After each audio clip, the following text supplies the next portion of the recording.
Hey, what's up, guys? Cashman here. Been having the weirdest day in the world. You guys probably know the whole story already. I was at GameStop trying to get a copy of Assassin's Creed V.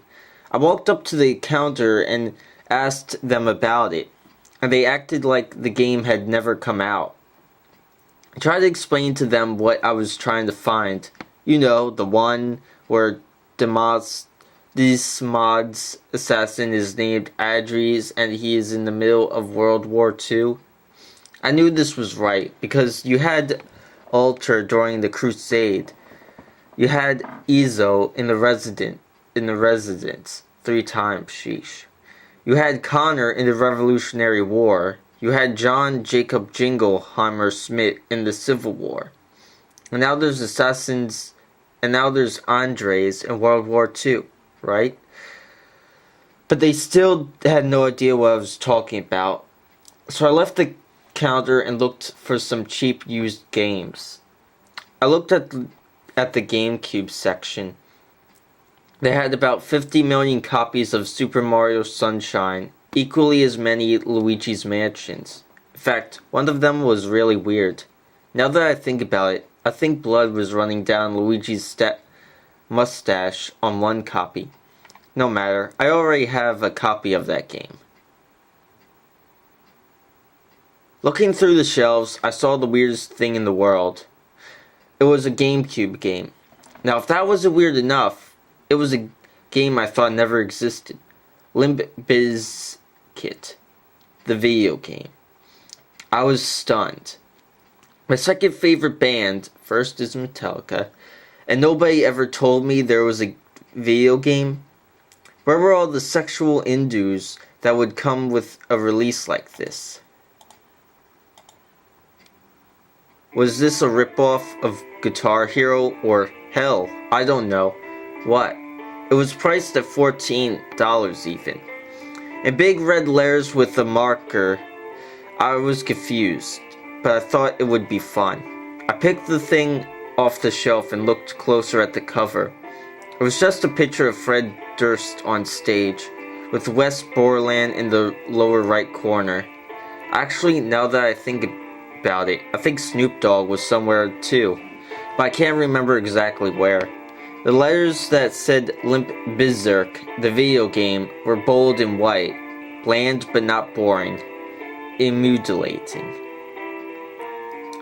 I paid for the game and drove home, got on my couch, grabbed a Mint Dew, plugged in my Mountain Dew, plugged in my GameCube and started up the game. I looked on the back of the cover and it said 2001 in the bottom. That makes sense, I said to myself. Chocolate Starfish came out the year before. That's the one that made him famous. Maybe there's a super secret level that's a wrestling match between Tom Cruise and The Undertaker. I even thought to myself, hey, Fred's been in a game before, hasn't he? Yeah, he was in that one SmackDown game. I had that one. I looked up to watch all the pre-roll logos, and to my surprise, the GameCube was powered off. I could have sworn I turned it on, but I guess I didn't. I ejected the disc just to make sure it was playable. I rechecked whether or not the cables were in the wall. I put everything together, pressed power, saw the orange bit light up, and the game was going. Looks like it was developed by Ubisoft. How ironic, huh? Like it was destined to be that way. There were the usual logos, companies that helped this in soundtrack and engineering or whatever. It started with the background of photographs from live events and cut off of each band member becoming visible one at a time. You'd hear Fred Durst, West Borderland, DJ Lethal, those names, and they said them. And their cutoff would shake. You had to take a look around in the background, which signaled and this was going to have something to do with Mission Impossible. There were 4 options: story, multiplayer, event, and boiler. Story, I would guess, would just be like career mode in Guitar Hero. Then again, I didn't actually get any accessory, so was I just going to play with a GameCube controller? Remind me to think. Maybe it was a different kind of game. Multiplayer, I thought. If it was a play the song type of game, would be you versus another person. Event would just be play any song you wanted to. Boiler was the one that struck me. I knew the Boiler music video. It was weird as ass.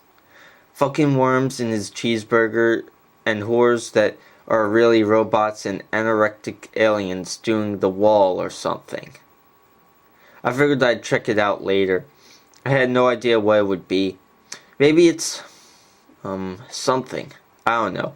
Probably a way to unlock everything faster if you had to unlock stuff. Let's give story mode a shot.